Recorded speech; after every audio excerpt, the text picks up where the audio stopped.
Referencers, una conversación de María de León y Fundación Mapfre con personas que dejan huella en redes sociales. Bienvenidos a Referencers, un proyecto que arrancó de la mano de Fundación Mapfre precisamente para potenciar la figura de aquellas personas que destacan por su gran conocimiento en una materia, por sus buenos valores y también por usar las redes sociales generando un impacto positivo en los demás. Formación, experiencia, valores, propósito, esas son las señas de identidad de un auténtico referencer. Y por eso creo que escucharles puede ayudar a inspirar a muchísimas personas para que desarrollen una actividad digital responsable, saludable y con valores. ¿Y quién mejor que aquí que comenzar con este proyecto con dos grandes referencers como son la doctora Rosa Molina y Tomás Páramo? Muchísimas gracias por estar aquí, chicos. Es de verdad un placer iniciar esta aventura aquí con vosotros y sobre todo para que compartáis ese conocimiento, ese testimonio de vida que creo que va a ayudar a muchísimas personas. Enhorabuena de verdad por vuestro trabajo, si os parece, a todos los que nos estáis escuchando. Antes de dar paso a que ellos pues nos comenten toda la visión y esas preguntas que les tengo preparadas, que son muchísimas, no os canséis de mí, por favor. Voy a presentaros un poco sobre su trayectoria, porque yo estaría horas y horas hablando con ellos. Lo que pasa es que este podcast lo tenemos centrado en el tema de la salud digital y del uso pues, responsable de la tecnología. Así que centraremos nuestro enfoque de preguntas en todo ello.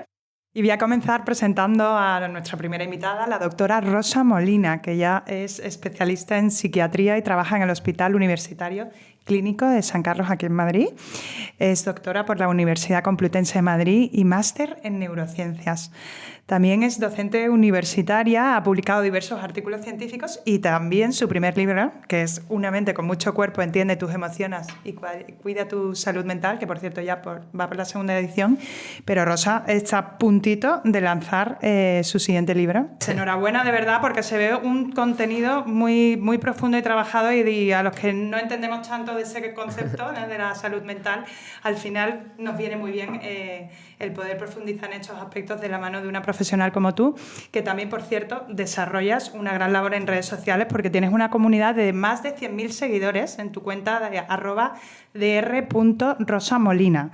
Y eso. También eres podcaster, que tienes un podcast, ¿no? Que se llama de piel a cabeza, que, por cierto, ya lo tengo en mi lista de favoritos y recomiendo que, si podéis, escuchéis algunos de sus episodios, en especial uno que me encantó, que también aporta muchísimo en esta materia, es cómo nos enganchamos a la tecnología y herramientas para un uso saludable.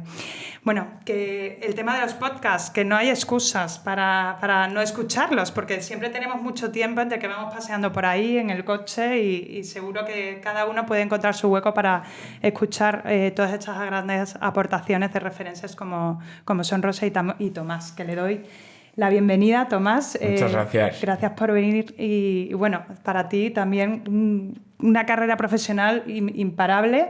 Además, tu área profesional que se ha desarrollado en el mundo de las redes sociales y ahí has creado una comunidad de personas de más de 375.000. Increíble, de verdad, con todo esto. Somos algunos.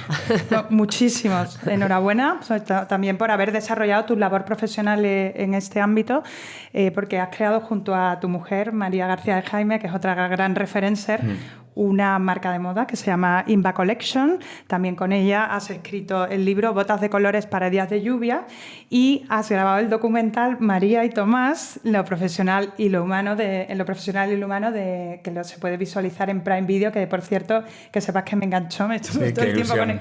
Y ya siento como que te conozco de toda la vida, Tomás, a ti, a tu familia. Eso le ha pasado a mucha gente que siente que ya nos conocemos. Pues de verdad que enhorabuena por haber desarrollado todos esos trabajos que habéis hecho y sobre todo compartir pues todo lo que habéis compartido con los demás. Si os parece, vamos a comenzar con la entrevista, como digo, enfocando en esa parte de uso saludable de la tecnología y del área digital. Bueno, yo personalmente hay muchas críticas en el tema de las redes sociales. Yo personalmente pienso que las redes sociales no son malas, sino lo que depende es del uso que hagamos de ellas. claro, puede o generar un beneficio para uno mismo, para los demás, o derivar quizá en una patología. De hecho, hay empresas ya muy importantes como son Meta, Apple, Google, que ya están tomando medidas para poder solventar estos problemas, pero la pregunta es, ¿son suficientes? Bueno, pues vamos ahora a conocer la visión de ellos dos. Y si te parece, Rosa, voy a comenzar por ti preguntándote, ¿qué ocurre en nuestro cerebro cuando hacemos uso de las redes sociales? ¿Generan adicción las redes sociales? Porque hay muchos problemas que se están derivando en los jóvenes de generar crisis de ansiedad, falta de autoestima, casos de depresión, incluso suicidios. ¿Qué crees que está pasando? ¿Crees que puede haber una relación con esto que está ocurriendo con las redes sociales? ¿Qué se está haciendo mal? ¿Crees que las redes sociales aumentan el malestar emocional de los jóvenes? Bueno, no lo creo, de hecho lo dice la evidencia científica, ¿no? Tenemos ya muchas publicaciones en el campo que muestran una asociación entre el uso de redes sociales y cuadros como los trastornos de ansiedad, trastornos depresivos, entre otros. Y esta relación es bidireccional, es decir, las personas que puedan tener este tipo de cuadros y sintomatología van a estar más predispuestas al uso de las redes sociales y asimismo el uso de las redes sociales va a hacer que podamos desarrollar más estos síntomas, ¿no? O sea que la relación con distintos cuadros, he mencionado estos dos, es conocida ya, tenemos evidencia y creo que sin duda sí que representa un problema, ¿no? Me preguntabas también que qué ocurre en nuestro cerebro y es que realmente las redes sociales funcionan por un mecanismo psicológico que se conoce como refuerzo intermitente, que básicamente es muy similar al mecanismo por el cual funcionan las máquinas tragaperras, ¿no? Sonará esto del antiguo término que usábamos de ludopatía, ahora se le llama trastorno de juego, ¿no? Y realmente aquí lo que ocurre es que el refuerzo intermitente se refiere a que cada vez que entramos, en este caso en redes sociales, pues nos encontramos un estímulo que va variando. De repente me encuentro un día un like, bueno, un montón de likes, otro día me encuentro un mensaje, otro día me encuentro un meme que me da muchísima risa o me entero de una noticia de gran impacto. Bueno, la persona que me gusta pues me está por ahí mandando mensajitos, ¿no? Entonces, este no saber qué me voy a encontrar resulta como muy adictivo, ¿no? A veces otro día no me encuentro nada y eso hace que vayamos anticipando, ¿no? Empezamos a liberar esa dopamina anticipatoria de quiero consumirlas más, por lo cual pues muchas veces uno empieza metiéndose en redes sociales un día y acaba metiéndose a diario y casi de manera continua, ¿no? Yo creo que todos los que hemos entrado en redes sociales, yo empecé un día a la semana y ahora la verdad es que me meto a diario casi como si fuera un WhatsApp, ¿no? Eso sí, ya lo he limitado, el tiempo, lo tengo muy acotado. Es verdad que de repente te das cuenta y han pasado, bueno, una hora casi cuando estás haciendo scroll o haciendo, no sé, buscando de un lado a otro. Y... Totalmente. Yo he puesto la limitación temporal de media hora al día. Sí. Y me dicen, hermana, pero qué tontería, pues luego le das a desbloquear. Digo, ya, pero le das a desbloquear y te da 15 minutos más, con lo cual, aunque yo lo desbloqueé 2 veces más, ya digo, ostras, que llevo una hora. ¿Cuánto he hecho de deporte hoy? Total. He hecho de deporte 40 minutos y he estado 1 hora en redes, o he estado 2, porque a lo mejor ese día se me ha ido de las manos, y la verdad es que sí que me ayuda, ¿no? Me viene aquí la culpa esta de, no, vete a correr. ¿Y tú qué piensas, Tomás, con lo que dice Rosa? ¿Te sientes identificado? ¿Has vivido eso que cuenta Rosa desde el punto de vista clínico? Yo creo que mentiría si digo que no. Pero sí, yo creo que las redes sociales es algo que, como bien dice Rosa, ella tiene la limitación, yo no la tengo, debería de tenerla, pero tienes que aprender a autogestionarlo porque si no, siempre tienes esa parte que te incita a ir a más, ¿no? Y es cierto, ¿no? Pues al final... o tratas como de autogestionar tu cabeza para que emocionalmente no te afecte o sí que al final... es algo que continuamente miras, ¿no? Pues el tema de los likes, el alcance, los mensajes, o sea, es continuamente necesitas como esa dosis como de que como si fuese una aprobación, ¿no? Por así decirlo también. Y yo es algo que antes tenía como muy presente, trataba o sea, llegó un punto que yo creo que influía de una manera notable en mi vida hasta que pues vi que podía generarme un problema aquello, ¿no? Entonces... desde entonces, pues como dice ella, pues al final, aunque es media hora, ves que 15 más, ¿no? Pues yo un poco en ese sentido sí que trato de decir, no, te estás pasando, ¿no? O sea, como ese freno en la propia mente de decir, no, por aquí ya no, ¿no? O sea, en este momento, como sigas así, te afecta. Entonces, algo que dejé que en su momento me afectase, pues es algo que hoy trato de autogestionar para poder hacer un buen consumo de lo que al final también, por nuestra profesión, hace que estemos mucho tiempo de forma medio obligada. Claro. ¿Y qué es lo que te genera a ti más presión? ¿La conversión, el engagement, el algoritmo, el conseguir pues, esos likes que muchas personas ansían? ¿Qué es lo que te genera más presión de tu profesión?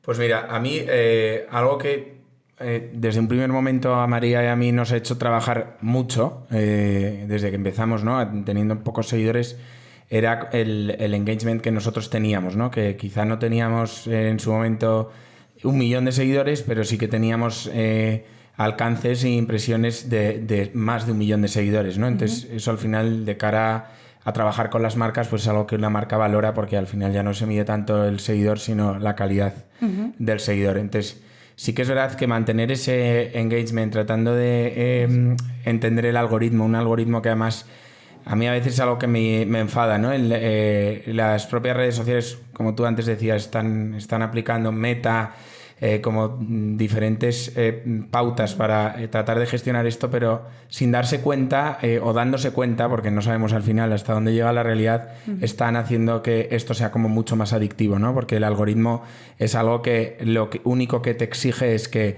para más tienes que estar más, no, claro. ¿Sabes? O sea, no es...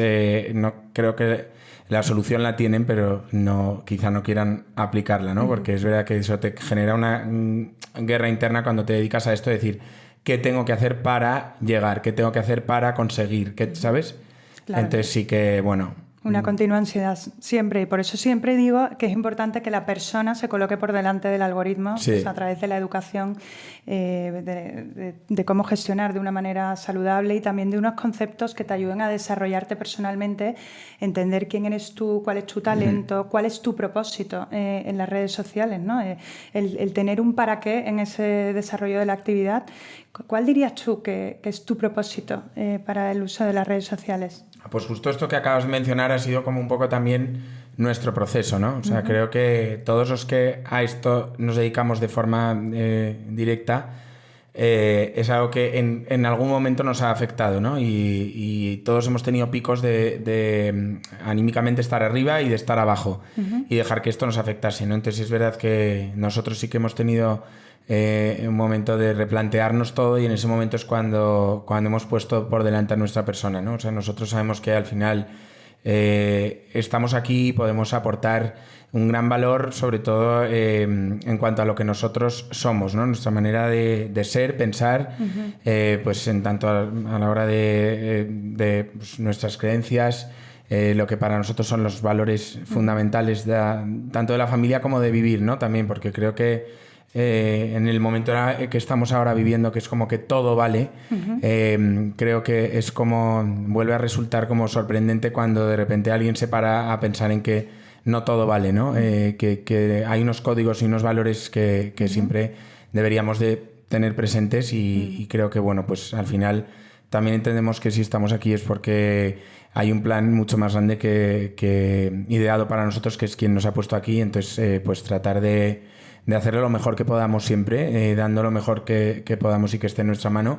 Y sobre todo ser conscientes que al final tenemos un altavoz muy grande social para poder promover ciertas cosas que sean necesarias para la sociedad, ¿no? Así que, bueno, yo creo que ponernos primero por delante nosotros, ponernos a nuestra familia, a nuestros amigos, a los que hemos tenido siempre, que son realmente los que de vez en cuando, si el globo de helio empieza a volar, agarran el rabito y dicen, oye, vuelve a bajar, que la tierra está aquí abajo. Qué bien, qué maravilla escucharte, Tomás, sobre todo pues esa parte espiritual, ¿no? Que muchas personas no se atreven a compartir en las redes sociales. Si te parece, luego comentaremos un poquito sobre eso. Pero luego, para mí, escucharte es decir, tú eres un gran referencer por eso, porque al final no te has quedado en el escaparate, ¿no? En el ser un escaparate dentro de las redes sociales, y la idea es tener esa mirada profunda, ¿no? Y ahora paso a Rosa. Rosa, cuéntanos también en tu libro, que como te digo, o sea, me tiene enganchada también porque he aprendido mucho de todo lo que he leído ahí, y hablas del tema de vivir sin filtros. Tú dices, vivir sin filtros, dejar de compararnos, centrarnos en lo que tenemos y pensar en lo que realmente podemos y queremos cambiar, son notas distintivas de una buena salud mental. ¿Cómo conseguir no perder la perspectiva de lo esencial en una era, donde prima tanto la importancia de la imagen, el que la persona sea productiva? ¿Cómo darle importancia a esa parte esencial? ¿Cómo abrir los ojos desde el punto de vista doctora, clínica? ¿Qué podrías decir al respecto? Me ha gustado mucho que ha mencionado Tomás, ¿no? Este globo de helio y ese volver y poner los pies en la tierra, ¿no? Yo creo que es una metáfora muy bonita que viene a recordarnos al final pues lo importante de lo esencial, ¿no? Porque efectivamente estos filtros, que no se limitan ni mucho menos a los filtros que nos podamos poner en redes, de filtros de cara, ¿no? Que te ponen una cara estupenda y te quitan las arrugas y esas cosas, sino a ese filtro en realidad que está en todo, en la imagen que transmitimos, porque no deja de ser una pequeña ventana, una apertura donde enseñamos solo una parte que queremos mostrar y por tanto está filtrada, ¿no? Casi siempre es un yo idealizado que proyectamos en las redes sociales, ese ideal que tenemos en mente y lo proyectamos a través de esa ventanita. Por tanto no es real, ¿no? Por mucho que queramos mostrar todo, al final mostramos un trocito. Y bueno, y es una forma también, que lo ha mencionado Tomás, de buscar esa aprobación externa, ¿no? Estamos como continuamente buscando en esos espejos que son los demás la aprobación, eso nos produce satisfacción. Y yo creo que tenemos que primero estar muy aprobados por nosotros, ¿no? Porque aparte cuando tienes tanta aprobación externa, y esto pues la gente que además tiene muchísimos seguidores, algunos lo han experimentado y lo han contado, a veces todos esos likes, que serían como miles y miles y millones de espejos, también pueden llegar a quemarte, ¿no? Igual que un pequeño espejo enfocando al mismo punto durante mucho tiempo puede llegar a producir fuego, ¿no? Con la luz solar, pues aquí sería como miles de espejos reflejando esa imagen idealizada de ti mismo, también puede tener un impacto, ¿no? Bueno, en resumidas cuentas, yo creo que esos filtros hay que un poco quitárselos, volver a lo esencial, a nuestros valores, a recordarnos, ¿no? El porqué de por qué estamos aquí y cuál es un poquito qué es para nosotros, ¿no? Ese estado, esa búsqueda de que ahora se debate tanto de qué es la felicidad, ¿no? Que yo me gusta más llamarle bienestar y eso, y tener los pies en la tierra, ¿no? En definitiva. Y ser al final, por lo que escucho también por Tomás, es muy importante, y en mi caso también lo aplico, el ser fiel a tus valores, porque hay momentos donde Totalmente. vas a contracorriente y cuesta, ¿no? El decir, oye, pues lo que estoy haciendo no está a la moda, pero realmente es lo que a mí me hace feliz porque va alineado con lo que yo soy, ¿no? Me gusta mucho también el tema de la comparativa. ¿Con quién? ¿Con quién mejor que con uno mismo? Saber que tú al final tienes una serie de talentos y que estás poniendo todo en tus manos para poder hacer lo mejor posible, que estás mejorando tú como persona y no porque quieres ser otra persona que realmente, ¿no? Totalmente, aparte que esa comparación social nunca acabaría. Nunca. Siempre nos comparamos con los que consideramos nuestros iguales o que están un poquito, ¿no? Que aspiramos a algo similar. Y entonces vamos subiendo escalones y esos subir escalones puede nunca acabar, ¿no? O sea, porque realmente esto, así a nivel, el aspecto más material, pues está como escrito, ¿no? Pues me compro un coche de tal nivel y luego ya pues me comparo con los de ese nivel. Entonces quiero subir al siguiente escalón. Y voy subiendo y subiendo y hasta dónde, ¿no? Hasta dónde quiero escalar. Totalmente. Tomás, ¿qué sientes al haberte convertido en una persona tan popular?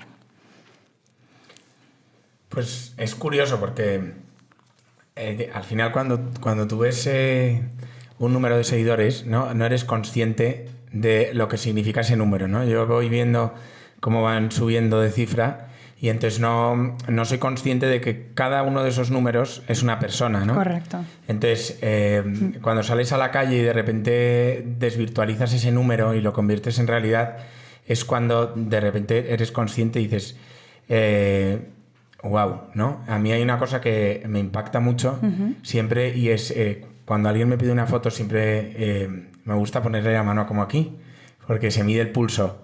Y ¿sí?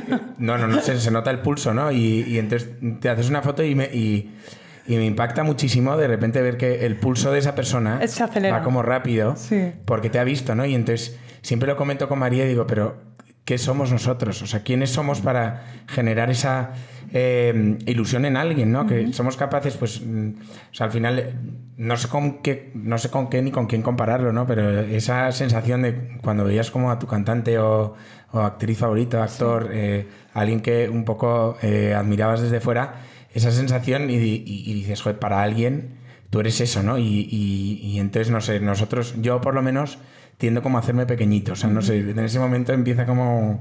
Yo soy demasiado me vuelco mucho en los demás, pero soy muy exigente conmigo mismo, ¿no? Entonces en ese momento empiezo como a autoexigirme más, pues ahora tienes que hacerlo mejor, o, ¿sabes? O cuando me encuentro con alguien por la calle y me para, me gusta ser agradable, sobre todo porque digo, es que su ilusión a mí me está regalando alegría, ¿no? ¿Por qué? ¿No? Entonces yo creo que merecen que les trates con la misma ilusión con la que ellos se acercan a ti. Educación. Y sobre todo la vergüenza, ¿no? Porque a mí me da vergüenza cuando te acercabas a alguien y digo, joder, que esta persona habrá tenido que pasar vergüenza para acercarse a mí, ¿no? Entonces, bueno, es como un poco... Creo que en ese aspecto todavía no somos como muy conscientes, ¿no? O sea, es como otra realidad que existe en nuestra vida. Esto a mí me recuerda un poco al fenómeno de la disociación, ¿no? Que es un concepto que utilizamos así psicológico y que en el fondo se ve mucho también en los artistas, ¿no? Con el concepto de alter ego, que sería como un fenómeno de disociación no patológico, ¿no? Simplemente no es exactamente esto, ¿no? Pero, por ejemplo, hay cantantes de música que en su vida o en su día a día pueden ser muy introvertidos, pero luego cuando se suben al escenario, pues a lo mejor... Cambian totalmente. Claro, cambian totalmente. En realidad es un alter ego, es como un otro yo que está disociado y que se atreve a hacer lo que en su día a día no se atreve, pero dentro del escenario sí. Tú no has mencionado esto exactamente, pero me ha recordado al tema del alter ego y a la disociación en el sentido de que, como tú bien dices, al otro lado de la pantalla, como lo tienes disociado porque no eres realmente... Justo. Cuesta mucho conectar esa realidad con la experiencia interna, ¿no? De tu día a día, porque en tu día a día no hay millones de personas al lado tuyo, pero en realidad hay un montón de gente por la calle que te reconoce, que te admira y que, que se le acelera el pulso. Como si fuesen dos vidas, es como si fuesen dos vidas diferentes, ¿no? En la que yo vivo y otra que existe, ¿no? Que es real, pero que se ha generado, ¿no? Sí. Que ha emergido de... Sí. Pues está claro que yo pienso que una de las claves del éxito tuya es tener esa visión humana de considerar esas personas que te siguen no como números, sino como personas. Sí. Pero ¿qué otras claves podrías tú compartir que crees que son importantes para alcanzar el éxito? Yo creo que una cosa fundamental que para nosotros sí creemos que ha sido clave es desde, en cierto modo, ¿no? Pues al final no es toda tu vida lo que muestras y como decía Rosa, es una parte y sobre todo es la parte que quieres mostrar porque bueno, al final todos tenemos nuestra intimidad, nuestras cosas y lo que te guardas para ti y que tampoco tiene por qué saber nadie, pero es verdad que en ese aspecto es como que el ser nosotros mismos en cuanto a la parte que hemos querido mostrar, o sea, no esconder lo que somos, lo que pensamos, no habernos transformado ni habernos dejado llevar por cosas que pensábamos que quizá nos podían dar más éxito, ha sido un poco la clave de nuestro éxito, ¿no? Y sobre todo mirar a la gente a los ojos, creo que también es fundamental. Yo cuando pues mira, el otro día mismamente que estábamos en el Festival de María Pombo, en el Suave Fest, mis amigos estaban abajo, porque además cantó otro amigo nuestro del grupo que es cantante del grupo de toda la vida, de las irlandesas. Y entonces, después de que él terminase de cantar, los dos nos bajamos abajo al barro, ¿no? A la pista. Y entonces nos fuimos atrás del todo donde estaban nuestros amigos. Y era que cuando yo me voy, en ese momento no pienso en que cuando llegue abajo me van a reconocer. De hecho, yo llegué abajo e iba con mi copa y entonces acabó el concierto que había en ese momento y cuando acabó todo el mundo se fue donde estaban en la zona de las barras y claro, de repente me encontraron allí, ¿no? Y yo no había sido consciente de que allí me iban a encontrar. Entonces, me gusta como el olvidarme de esa parte de Tomás famoso. Tu fama, ¿no? Sí, y el poder estar con mis amigos tranquilo. Luego hay una parte que ya evidentemente pues no puedo estar, pero en ese momento el no tener ya como ese pensamiento previo de decir no vayas porque no vas a estar a gusto, ¿no? Tú ve y luego ya pues si quieres te vas, pero el poder estar con mis amigos como he estado siempre y luego, por ejemplo, tratar a la gente como a mí me haría ilusión que me estuviesen tratando en esa situación, ¿no? Pues luego me escribía personas, oye, gracias porque nos encontramos y nos diste un abrazo o tal. Y digo, es que a mí no me cuesta nada abrazarte y sé que para ti que estás parando a querer estar conmigo, este abrazo te va a hacer mucha ilusión, ¿sabes? O sea, ponerte en el lugar del otro sí, al final. Justo, yo creo que, no sé, yo creo que esa es un poco la clave de nuestro éxito y, por ejemplo, en el caso de María también creo que es porque al final ella es una niña como muy introvertida, ¿no? Y esa vergüenza, esa inocencia, todo lo introvertida que es, al final hace que la gente trate de conectar contigo de una forma más real, incluso porque saben que lo estás haciendo y que para ti es un esfuerzo y que lo estás tratando, o sea, como que se sienten contigo, empatiza más la gente en cierto modo. Totalmente. ¿Emocionalmente alguna vez te ha podido afectar ese éxito? O sea, en algún momento que digas no puedo llegar a todo lo que... Porque está claro que tienes muchísimas personas que te admiran, ¿no? Sí. Y no puedes... Sí, no, sí, tu sí. tiempo es limitado. No puedes llegar a eso. ¿Emocionalmente te has llegado a sentir O sea, más alguna que ese ansiedad éxito, quizá el saber gestionar las personas en las que nos hemos convertido. O sea, a mí muchas veces que me gustaría que nadie me conociese. Y en ese sentido es verdad que a veces, en cierto modo, echo de menos un poco esa intimidad, ¿no? O sea, soy feliz, ¿no? Soy feliz, sí. Bueno, no sé si soy feliz. Me gusta lo que hago y me gusta lo que puedo llegar a hacer y lo que podemos conseguir, pero es verdad que ese anonimato, o sea, muchas veces he querido como dejar todo, ¿no? Y decir, hasta aquí. Yo porque estoy aquí, porque estoy haciendo esto y sí que es verdad pues que psicológicamente te mentiría si te digo que no nos ha afectado, incluso nos afecta la posición social que tenemos o sobre todo el hecho de estar expuestos públicamente a que cualquiera pueda decir lo que quiera de ti, ¿no? Sobre todo, a mí hay una cosa que antes mencionabas tú en el desarrollo de complejos, que al final es verdad que es una posición en la que se generan nuevos complejos, ¿no? Quizá muchas veces yo, por ejemplo, que hablo a la cámara, ¿no? Pues ahora cada día trato de ser como más libre y en ese diálogo que establezco con las personas que hay detrás, pero sí que es verdad que la gente empieza a verte, ¿no? Entonces la gente empieza, o sea, se crean como monstruos de ti, ¿no? Como personas paralelas a lo que tú verdaderamente eres, ¿no? Yo muchas veces cuando alguien me escribe un mensaje le digo, qué guay la historia que te has montado, ¿no? Porque si me conocieses de verdad, nada tiene que ver lo que tú has dicho a lo que realmente soy, ¿no? Entonces, esa parte sí que me afecta, ¿no? Porque en esa creación del monstruo sobre tu persona, hay veces que puedes empezar a creerte que eres algo, ¿no? O que tienes realmente... De lo que dicen las personas. O te puede empezar a afectar o puedes empezarle a dar un lugar más importante en tu vida a esa crítica, ¿no? Y eso sí que es verdad que en cierto modo creo que a todos nos influye y es algo en lo que pues nosotros hemos tratado de trabajar y que a día de hoy pues no nos afecta mucho. Mira, yo por ejemplo antes algo que hacía era pues al final para nosotros es prácticamente imposible poder contestar a todos los mensajes que quizás recibimos, pero es verdad que en ese imposible, ¿no? Siempre daba más cabida a contestar al mensaje malo que al bueno, al mensaje en el que me estaban insultando, me estaban juzgando, que al que me estaban diciendo, no sé, aunque fuese un gracias, ¿no? Por algo, pero entraba más ahí, ¿no? Y dije, bueno, pues algo para cambiarlo quizás es que ignore ese mensaje y empiece a dar cabida a la gente que realmente me quiere, ¿no? Pero también es como un punto complicado porque entonces, ¿qué quieres? Que todo el rato te alaben, ¿no? Y, o sea, creo que tan bueno es saber gestionar como... El ego, ¿no? Sí, como lo bueno, como lo malo, ¿no? Lo malo, pues no creértelo, pero lo bueno tampoco en el sentido de decir, de que no se te vaya la olla, ¿no? Así que, bueno, o sea, creo que yo, por supuesto, como todo el mundo, tengo mis cosas.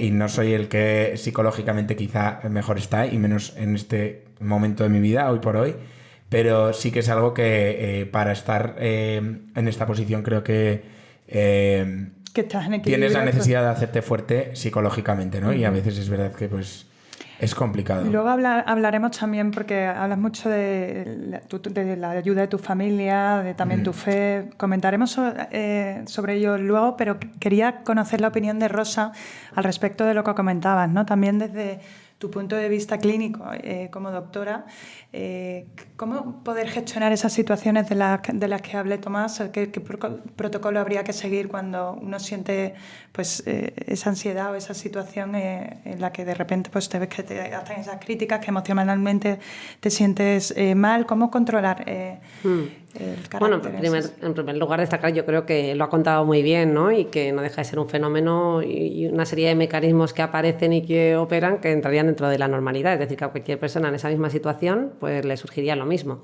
Y no necesariamente hay que activar un protocolo clínico, una intervención médica o psicológica mientras sea una cosa, siempre decimos, pues proporcional, ¿no? Al final, ¿qué determina que tengamos que pedir ayuda? Pues no es solo sentir ansiedad o sentirme inestable o ambivalente o tener este tipo de sensaciones que ha escrito Tomás, sino que aparezcan varios síntomas, ¿no? Pues que, por ejemplo, pues que empiece con ansiedad, con insomnio, con ánimo bajo, con apatía, con muchos síntomas físicos, somatizaciones, es decir, varios síntomas que además sean suficientemente intensos y mantenidos en el tiempo, ¿no? O sea, serían síntomas más intensidad, más temporalidad. No es que me pasa un día, sino que empieza a hacerse continuo. Y esto termina teniendo un impacto en mi día a día. Es decir, empiezo a no ser capaz de mantener mis tareas cotidianas, empiezo a no querer salir de casa, a aislarme, a adoptar conductas evitativas, en definitiva.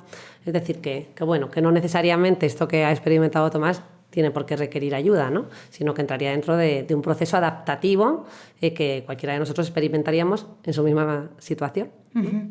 Hablábamos del éxito, pero hablemos también del fracaso, porque tanto María como tú habéis desarrollado proyectos, pero estoy segura que ha habido momentos donde habréis querido llevar adelante algunas ideas y no habéis podido.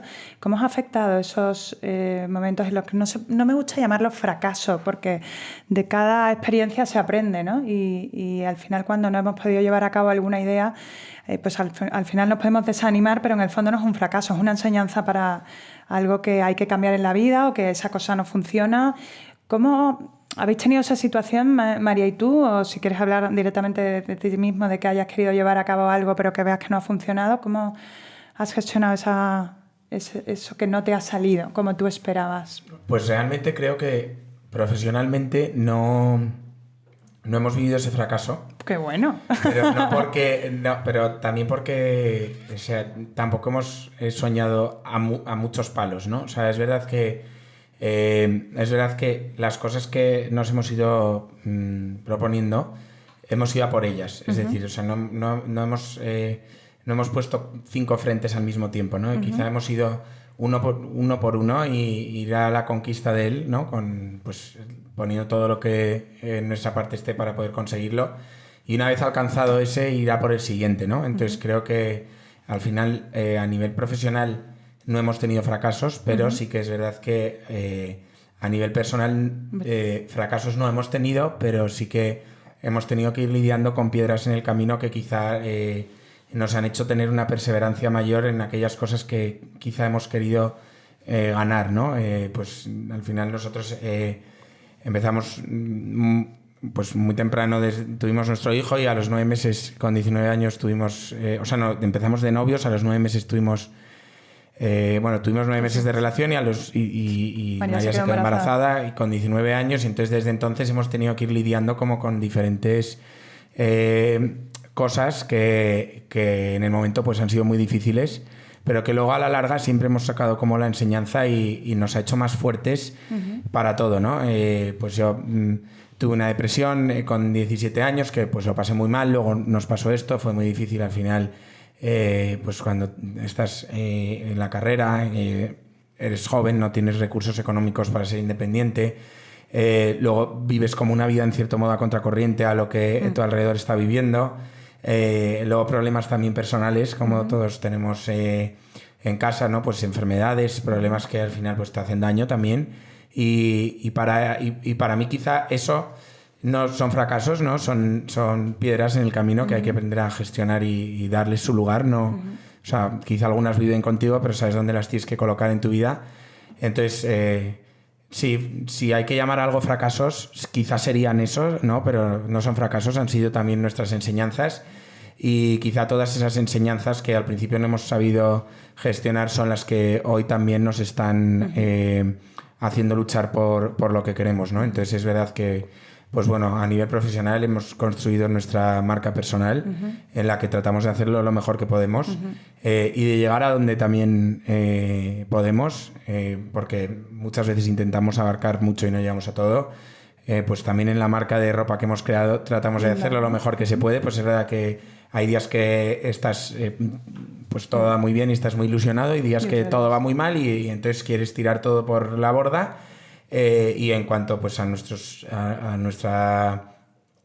vida de casa, ¿no? De como familia numerosa, pues también... Que fue hecho gran proyecto al final. Justo, pues tratamos de hacerlo lo mejor que podemos, no que sabemos, porque nadie te enseña a ser padre, así que bueno, pues no sé, no llamaría a nada fracaso, ¿no? O sea, no creo que existan tampoco fracasos, y luego sí que es verdad que tenemos ese miedo a que las cosas puedan ir mal, ¿no? Porque yo al final pues soy como una persona, creo que un defecto que tengo es que soy súper perfeccionista. Ya somos dos, ¿eh? Y soy súper exigente conmigo mismo y sobre todo en el trabajo, mucho. Entonces me exijo mucho,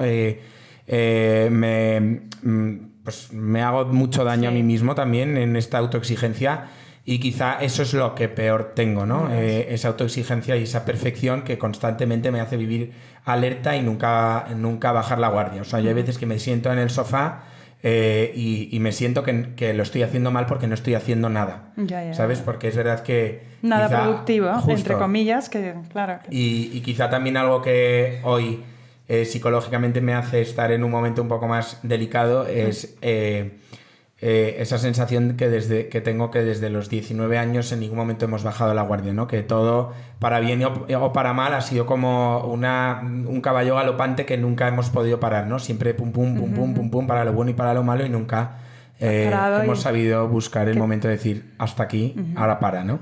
Que aparte compartir con vuestra comunidad la decisión de seguir adelante con el embarazo es el primer gran acto de responsabilidad de cara al público. Enhorabuena por esto. Ahí realmente todavía no... ¿No tenéis redes sociales? No. Nos abrimos cuando empezamos a hacernos público cuando Tommy tenía como 1 año y medio. O sea, ya había... Pero habíais contado antes la historia ahí, porque en el fondo también...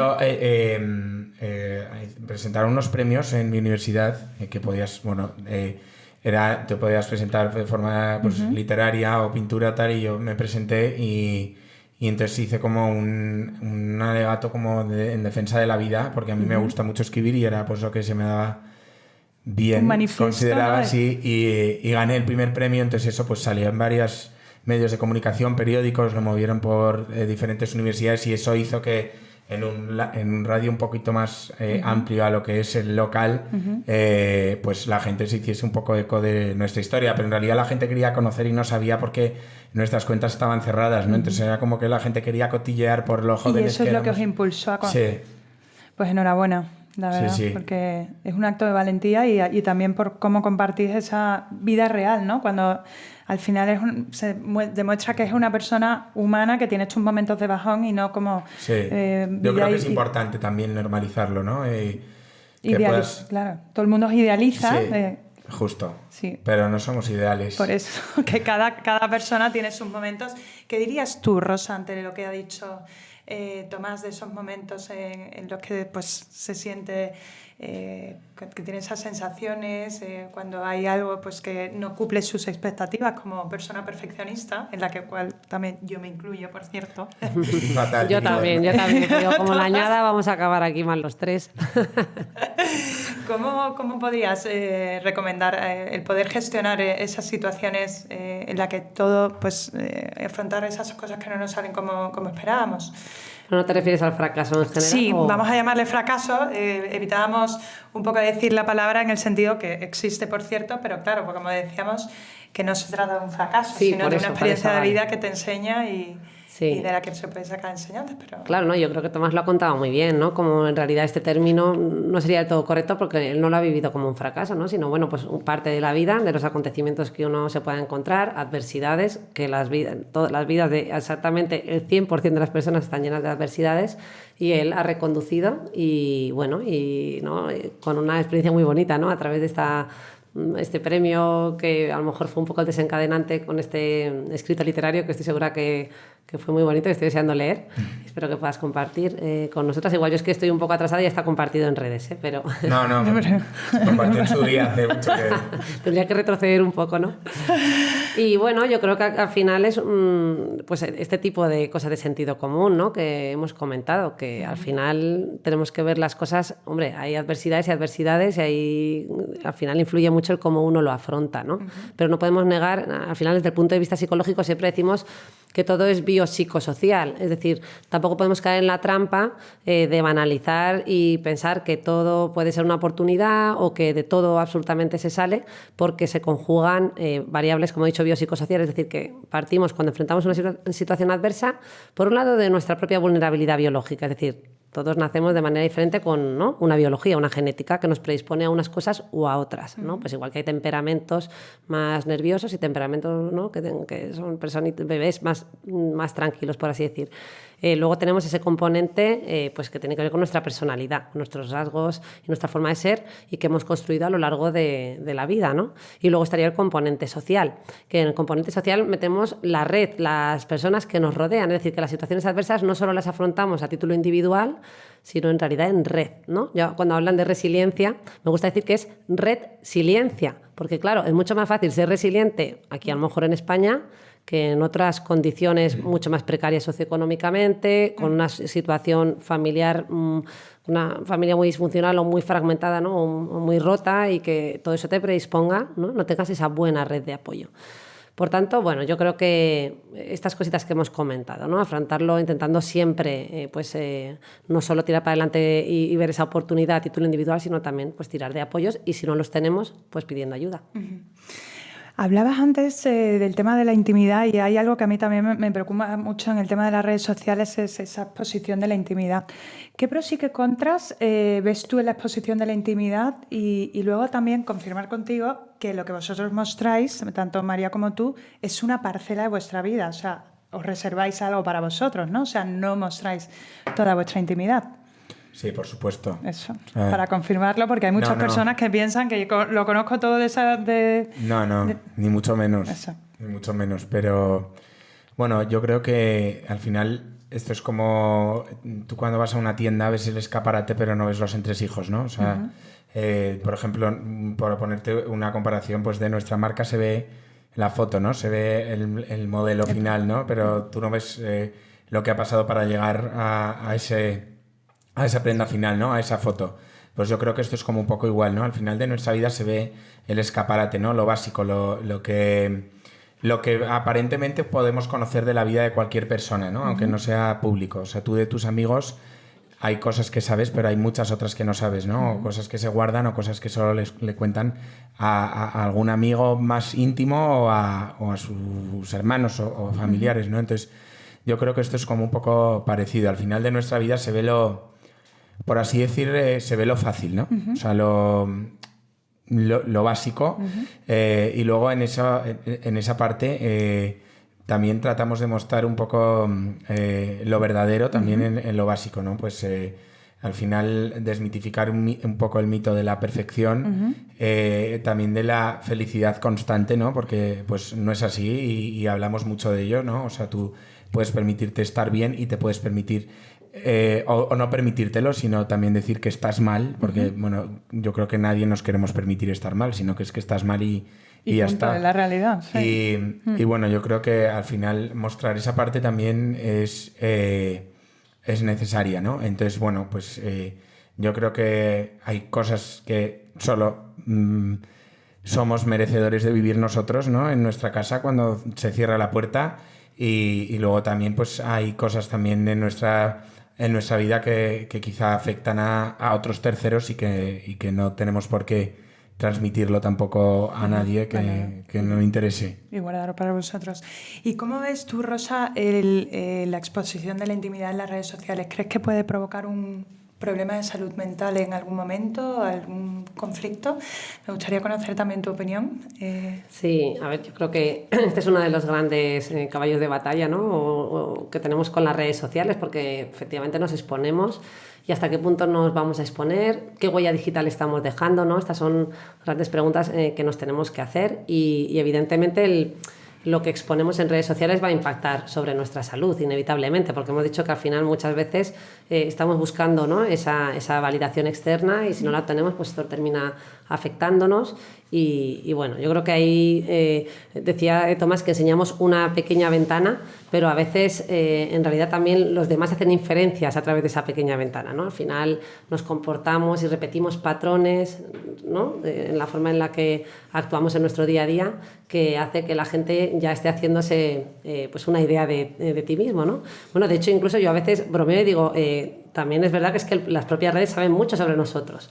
Si pudieran analizarnos y sacar un perfil, sacarían un perfil bastante acertado, ¿no?, de nuestra forma de ser. Yo digo, conócete a ti mismo antes de que lo haga el algoritmo. Claro, porque a veces totalmente. pasamos tanto tiempo ahí sin dedicarnos tiempo a hacer ese trabajo interno de pensar en nosotros, ¿no? Un trabajo reflexivo, porque claro, estás en redes, realmente estás distrayendo al cerebro continuamente, ¿no?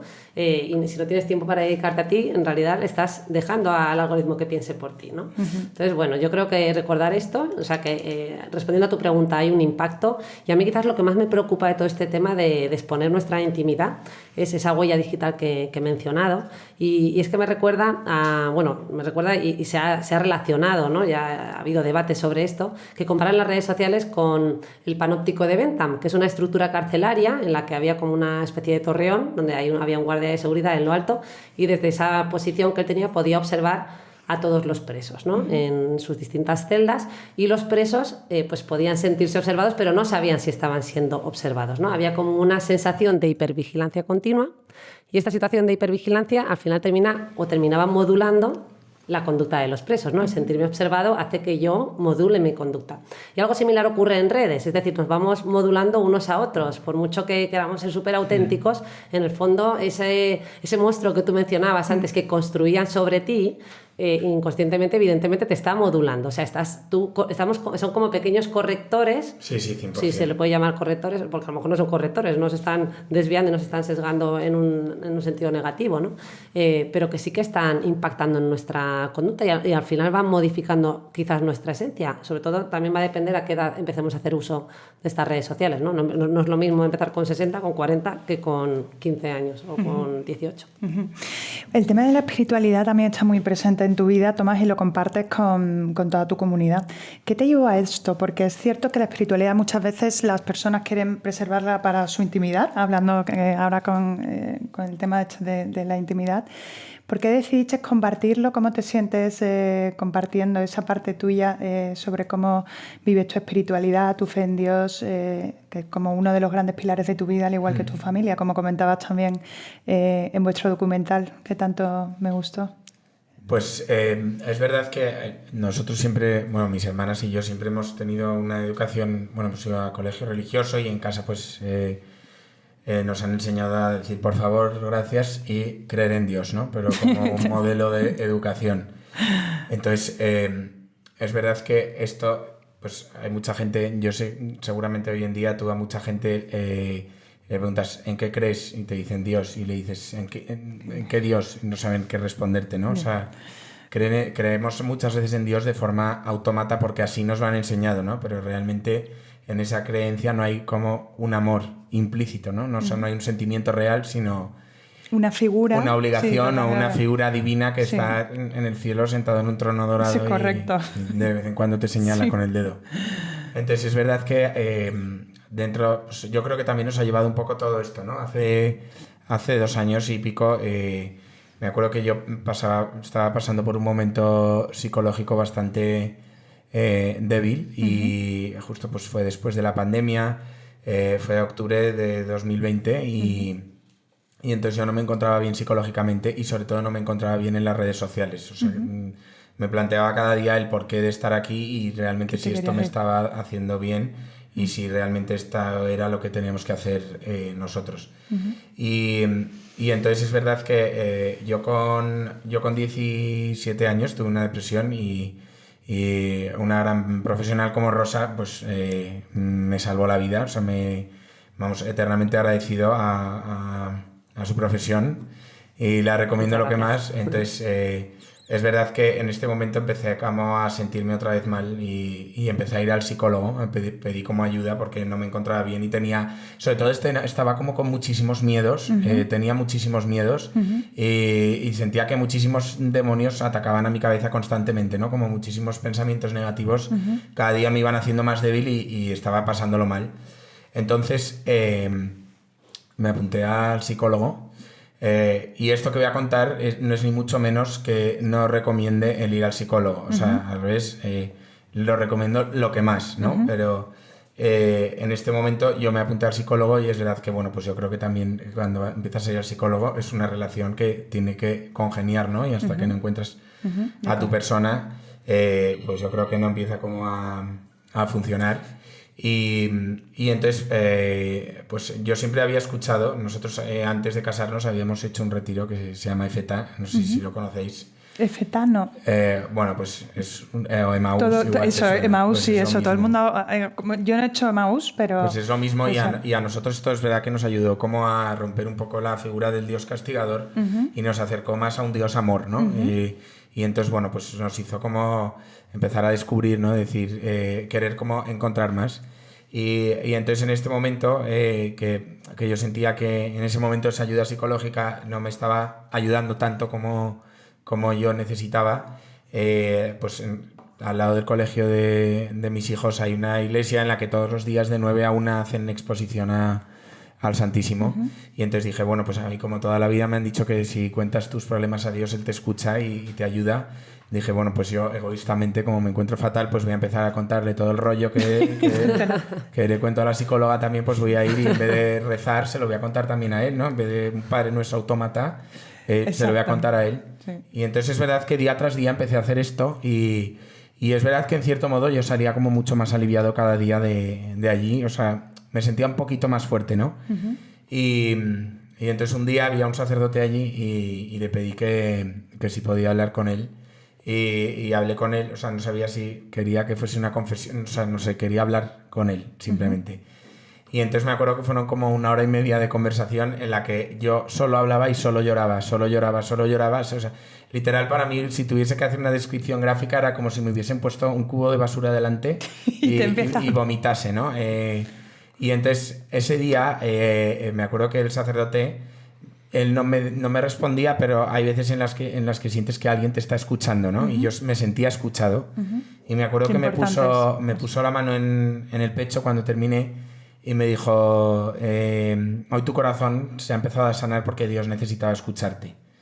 Y entonces, pues... Eso te marcó. No me marcó, pero... no me marcó porque le contesté que ojalá. Pues ojalá. Pero por lo menos pero sí que es verdad movió dentro de ti. que yo ese día llegué a casa y se lo conté a María y le dije, me siento muy bien. Y entonces, pues al tiempo de esto, a nosotros nos habían hablado de pues, unos retiros espirituales que se llamaban seminarios de vida en el espíritu, que son como de alabanza. No sé si sabéis lo que es la alabanza. Pero es pues una manera diferente de rezar, que es bailando y cantando, ¿no? Y yo, es verdad que la única vez que yo me había sentido cerca de Dios había sido, yo con 17 años me fui a Camerún un verano, sí. Yo solo a un poblado en la selva con ¿Y eso te afectó emocionalmente? Sí, me afectó muchísimo. Sí. Y me fui con las siervas de María a un hospital, ¿no? Y yo me acuerdo que llegaban las misas los domingos, que eran de 2 horas, y el primer día digo, qué rollo, una misa... 2 horas, y de repente llego allí y veo que la misa es todo el rato, bailando. Todo el mundo cantando, bailando, sintiéndolo como de verdad, y veía que la gente que había visto vestida con ropas rotas durante la semana llegaba ese día y se ponían su mejor vestidura y iban y dije, si Dios existe, realmente está aquí, porque las personas que no tienen nada son las que verdaderamente sonríen y nosotros estamos llenos de todo y nuestra vida está rota por dentro, realmente siempre queremos más y más y más y más. Y entonces la primera vez que tuve como un encuentro con Dios en ese sentido, y aquí volví a sentir lo mismo, ¿no? En estos seminarios que nos habían recomendado, que nosotros nunca queríamos ir, y ahí es cuando realmente descubrimos, pues si podéis hacerlo, os lo recomiendo. En Madrid, donde podemos ir a en Madrid, pues yo voy a San Agustín porque me encanta el Padre Carlos. Pues se hace en la parroquia de Nuestra Señora de la Moraleja, en Alcobendas. Pues voy a ir un día con vosotros. En la urbanización Santo Domingo, yo encantado que os vengáis. ¿Cuándo es esa misa? Son los primeros lunes de mes y últimos lunes... No, primeros y segundos lunes de mes. ¿Y a qué hora? A las 7 de la tarde. A las 7 de la tarde, tomo nota. Y entonces, pues para María y para mí fue como un antes y un después. Descubrimos como la figura... O sea, nos enamoramos de Dios y es verdad que nos sentimos amados y sentimos el amor, ¿no? A mí muchas veces la gente me pregunta, ¿pero quieres más a Dios que a tu mujer y a tus hijos? Y digo... No es que les quiera más, sino que me he sentido tan amado y me siento todos los días tan abrazado que hace que ese amor se multiplique, ¿no? Entonces es verdad que yo ahora mismo la fe que tengo se basa en...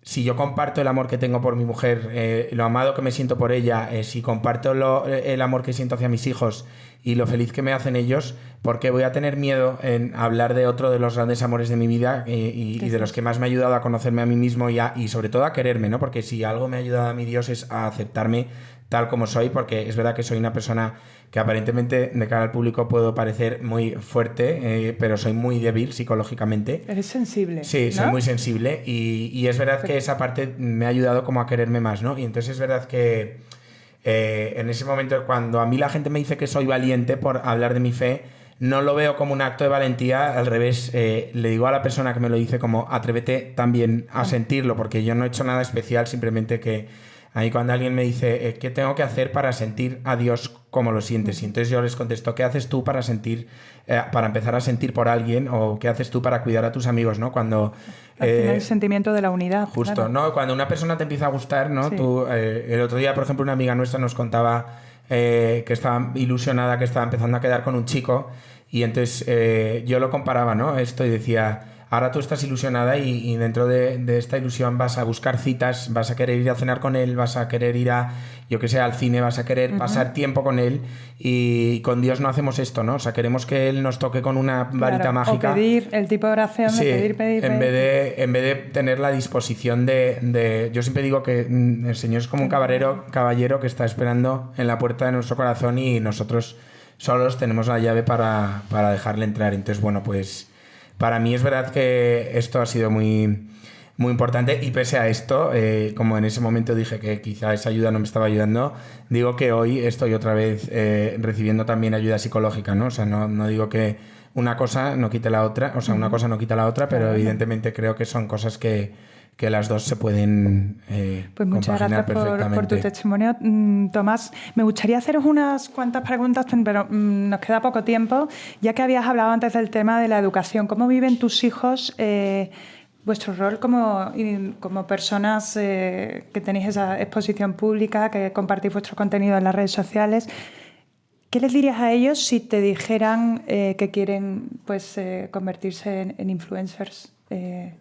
¿Qué les recomendarías? ¿Y cómo viven ellos vuestro rol como pues es que yo nunca había pensado en ser lo que soy hoy. Entonces es verdad que no les diría que fuesen, sino que fuesen... o sea, no les diría en ese sentido ser algo como tal, ¿no? Primero que si destacan sea por algo y ese algo sea lo que pues al final sus inquietudes o sus deseos les lleven a ser y que lo que hagan pues que traten de ser alineados con su esencia, ¿no? Justo, Es que es muy importante del trabajo del autoconocimiento. Sí. Y luego pues bueno, Tomás que sí que es más consciente, no sé, pues es que yo creo que lo vive de una forma como natural, ¿no? De hecho una vez me acuerdo una anécdota que íbamos caminando por una ciudad de España y entonces sabíamos que nos estaba persiguiendo gente, ¿no? Sí. Y entonces dije, bueno, me íbamos rápido porque es que si no, no vamos a avanzar.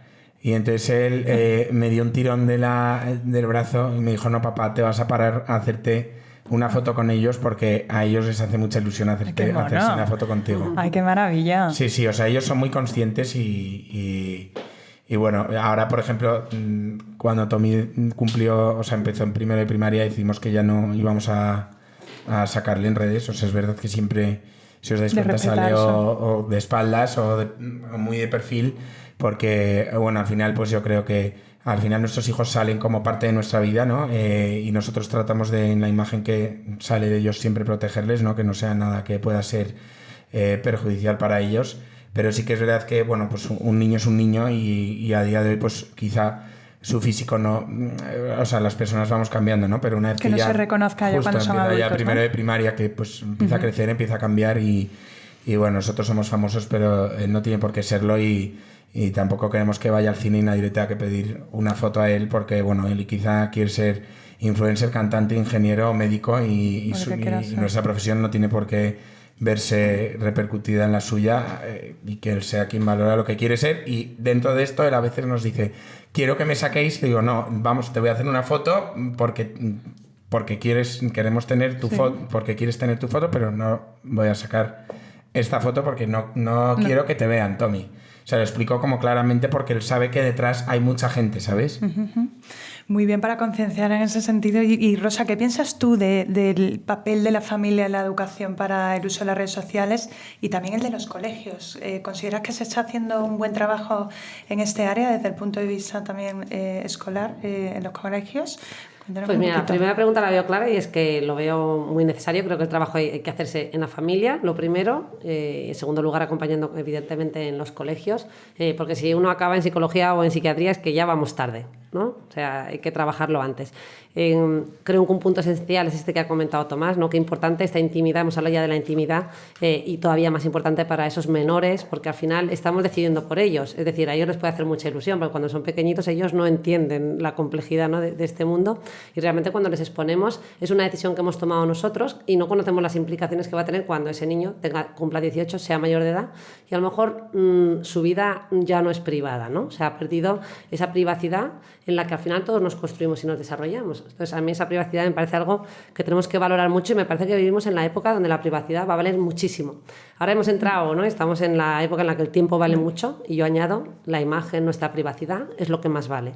Y luego una puntualización más es que me parece que construir, ¿no? Decías, le preguntabas a Tomás que este tema de sus hijos y de las redes sociales y yo creo que una cosa esencial para que un menor se plantee luego en un futuro poder estar en redes sociales es que tengo que construir desde, pues eso, desde mis valores y desde otras cosas más sólidas. Porque si solo construyo a través de una red social, desde bien jovencito, al final voy a estar mucho más expuesto al vapuleo de soy gustado, aceptado o no. Mientras que si construyo sobre algo sólido, ¿no? Desarrollo una profesión, Claro, ¿no? Ser referencer, que es lo que es la idea, ¿no? Al final tienes toda la razón, el enfocar... Entonces yo creo que construir sólido y luego ya utilizar las redes como una herramienta, igual que, no sé, aprender inglés puede ser una herramienta para ser mejor médico. Pues posiblemente, pues las redes sociales es un canal más, una herramienta más, pero lo sólido que esté fuera de las redes, porque si no, vamos al vaivén de la marea. Como lo hacéis ambos dos, que cada uno tenéis vuestros también proyectos profesionales al margen de las redes sociales y las usáis para compartir ese conocimiento y valores, también en tu caso y en los dos, en las redes. Bueno, voy a hacer un par de preguntas más. ¿Cómo veis el futuro del tema de las redes sociales y de los influencers, ambos dos? Si me podéis decir algo así rapidillo, porque se nos va acabando el tiempo. Si quieres romper el hielo, bueno, yo creo que estamos metidos ¿no? en una época de cambio y sin duda creo que no tiene freno, es decir, que la forma en la que entendemos, ¿no? La comunicación pues ha venido a ponerse patas arriba con las redes sociales y es un modelo pues en el que estamos ahora mismo viviendo, ¿no? Y adaptándonos sobre la marcha y yo creo que bueno, pues sí yo le veo recorrido, ¿no? Es novedoso. Yo también le veo recorrido, pero... En cierto modo pienso que también debe de haber como una reorganización en el sentido de que ahora creo que todo vale, ¿no? Y sobre todo se genera como un contenido también muy rápido, que es el que a la gente le gusta consumir, ¿no? Que todo tiene que ser para allá o para ayer, ¿sabes? Y creo que esto es algo que la sociedad queremos cambiar y no sé si estamos en el camino de ello, pero ojalá sea así para volver un poco a realmente recuperar ese tiempo que buscamos, pero que al mismo tiempo estamos huyendo de él. Sí, regular un poco, ¿no? La forma en la que se funciona a través de estos canales. Tiene que haber, o sea, hacer ese trabajo, un trabajo que todavía no se ha hecho y pensar, ¿no? En esto. Bueno, pues muchísimas gracias Tomás y Rosa por todo lo que habéis compartido hoy, por vuestro tiempo, por pues, aportar tanto, ¿no? Porque nuestra idea con este proyecto de Referencers es poder aportar conocimiento e iluminar también las redes sociales de valores, como vosotros estáis haciendo a través de vuestras diferentes actividades y es un honor, de verdad, un lujo haberos tenido aquí hoy con nosotros. Gracias de corazón y nada, a seguir haciendo muchas cosas, de verdad. Enhorabuena. Seguimos. Gracias. Gracias a ti. Un placer estar aquí. Gracias.